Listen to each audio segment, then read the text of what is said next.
Finance Minister Winston Jordan told Parliament at its first sitting of the year that citizens seeking a certificate of compliance to transfer motor vehicles will now have to pay $25,000. The bill seeks to amend the fourth schedule of the Principal Act by A. Increasing fees for the transfer of ownership, possession of motor vehicles, B. Introducing fees for the issuance of driving permits issued to licensed drivers residing abroad and who temporarily reside or visiting Guyana, and C. Introducing fees for the issuance of letters of authenticity to applicants requiring verification of their driver's license. The bill was first introduced in 1982. Before one can apply for a compliance certificate, his taxes must be up to date. Minister Jordan explained to the House why the government decided to raise the compliance fee.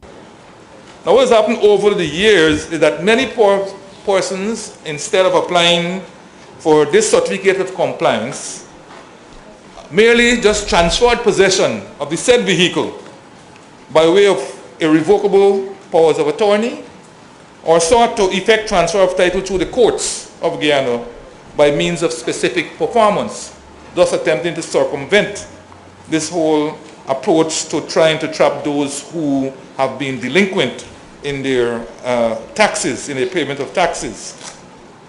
And indeed, Mr. Speaker, it is not unheard of for improper attempts in the form of inducements to be made to staff of the Guyana Revenue Authority in an effort to procure this compliance certificate.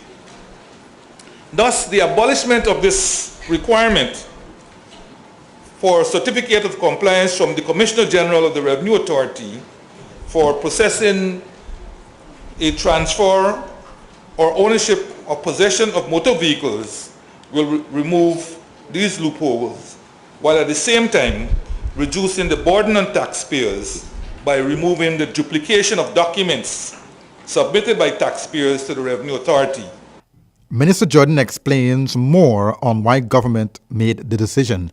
The bill also seeks to recover part of the cost of processing temporary driver's permits to persons residing overseas but who are visiting the country temporarily, and also letter of authenticity for verification of driver's licenses. Each year, the Revenue Authority processes about 4,000 of these transactions. These transactions, of course, require human and other effort and resources, all at the present moment that are delivered at no cost to the recipient. But these services are not free, and therefore the deduction of fees at this stage is not necessarily to offset the full cost, but is to share the cost between the government and the recipient of these documents. But the opposition feel that the bill will be a burden on the poor class of citizens and beckons the government to withdraw the Motor Vehicle and Road Traffic Amendment Bill. But, Mr. Speaker, this is a worrying sign of this government, that it continues to create more hardships for people, irrespective of the amount of fees that we see increased here. For example, a motorcycle, the registration has moved from 500 to 5,000. For other vehicles, from 1,000 to 25,000. That is the compliance, the cost of the compliance, or 2%, whichever is greater. Mr. Speaker, a valuation of 1.25 million would be equivalent to a compliance fee of 25,000.